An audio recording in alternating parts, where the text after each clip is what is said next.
Hello, hello. Hey, who's this? This is Billy Joe. Billy Joe Armstrong. Thank you so much for joining us. I really appreciate you being here. No problem. And also, I have two more guys.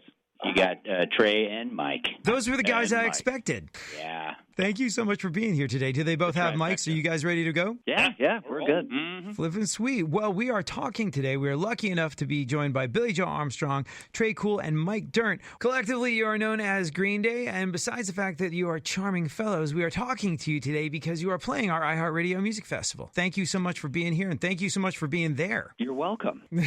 You're making me feel welcome. You bet, man. Awesome. Good to be here. And also, there's a new song, Father of All You're welcome.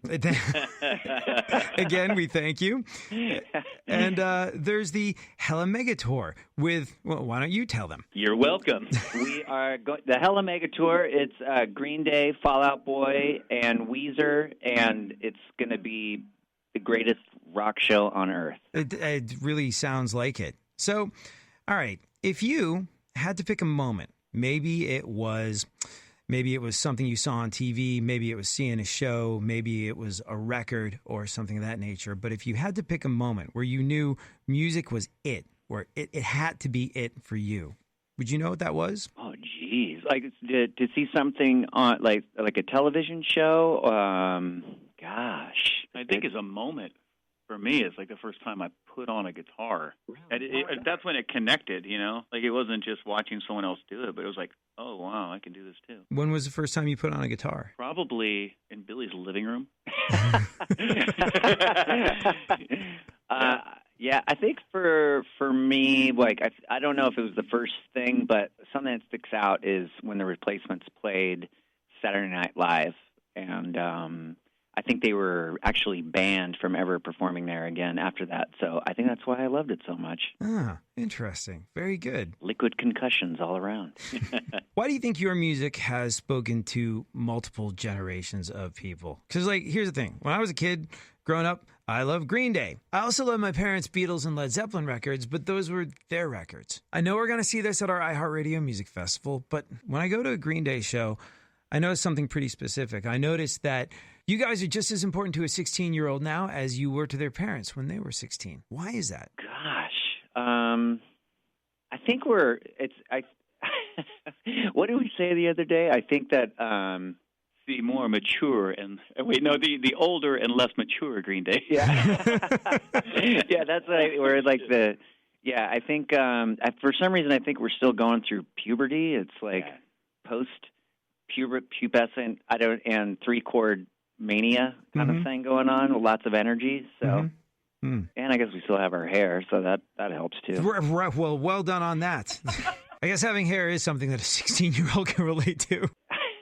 And several hygiene issues. It's sort of a magical thing when I've seen parents and kids together at the show. It's just like, I wish I would have had that when I was a child. I wish my dad could have taken me to see Led Zeppelin or could have taken me to see the Beatles. Maybe it's that you're still together. Those guys didn't last as long. Yeah, I think so. I think it's just probably, I mean, for me, I always listen to like high energy punk and garage music and rock and roll, and I think the spirit of what we do is never swayed in any way for just sort of that kind of energy. So I think it's just, you know, if you play music or you play rock and roll music, like sometimes I'll see like someone like with a guitar and it'll be like strapped up to their Adam's apple and they'll be playing like an SG and they're like singing, like they're trying to sing something that is like gets in touch with their feelings. And I'm like, dude, Angus Young played that goddamn guitar. Like, what the did you really fucking play this thing? Is that why you got into this? Because you're playing a SG.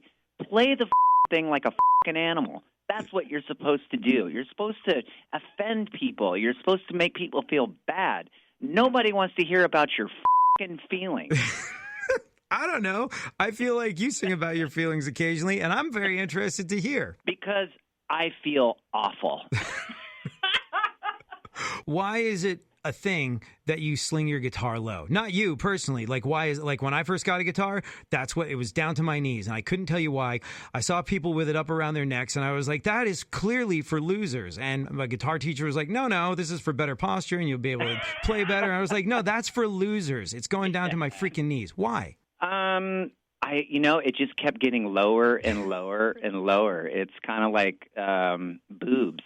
They just or balls. Balls. They just keep dropping. Yeah. Gravity comes for all things, including your SG, if you're doing it right. Yeah, for sure. How do you guys feel when you get off stage? I feel great. Like it's like a combination between I like what I did, mm-hmm. and I feel very proud of it, mm-hmm. and I get to have a beer afterwards. So that's what do you think, Trey? Yeah, it's a kind of a feeling you can't really duplicate.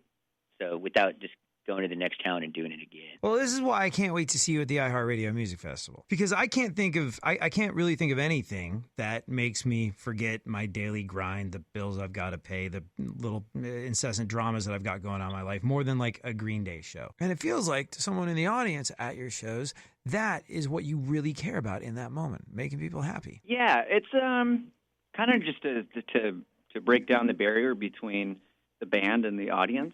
Something that we sort of learned a long time ago, and always, I mean, a lot of the antics and things like that we do on stage is almost like making fun of ourselves. Mm-hmm. So it just sort of creates sort of some joy in the room, and then I really like to get in touch with my feelings. Right.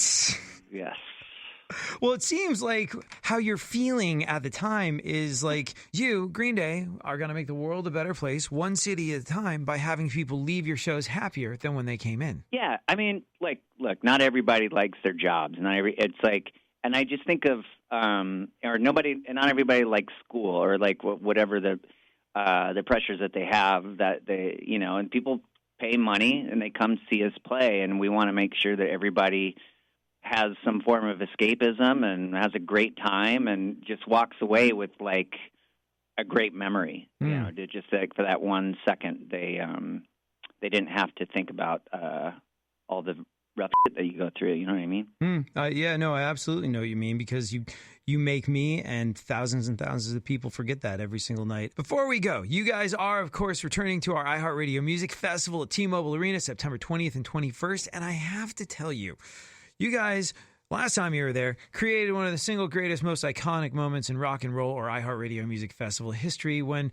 there was a certain amount of guitar smashing going on. And that was great, but there was something else about it. What stood out to me was the level of solidarity between the three of you. One guitar came off, something got smashed, and like, without even a moment's hesitation or necessarily knowing what was going on, your bandmates immediately were behind you going like, oh, we're doing this. Sorry, bass amp and drum kit, not a good day to be Green Day's gear. Yeah. That was just me getting in touch with my feelings. Again, I think your feelings are a lot more valid than you give them credit for being. I was like, this is why these guys have stood the test of time. This is why these guys are still on stage doing it together, having fun and being friends. I was like, look, it is one for all and all for one. We're smashing stuff. Okay, we're smashing stuff. Yeah, I mean, we've always had a gang mentality, and I don't know, maybe I just had a hard time with our own set list that day. But like I said, I had a bit of a liquid concussion, right. And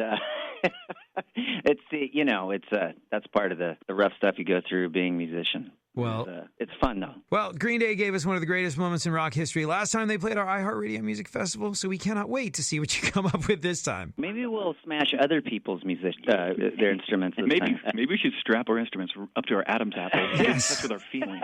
And after we smash those instruments, the bands will still be playing. Yeah, this time you should smash somebody else's equipment.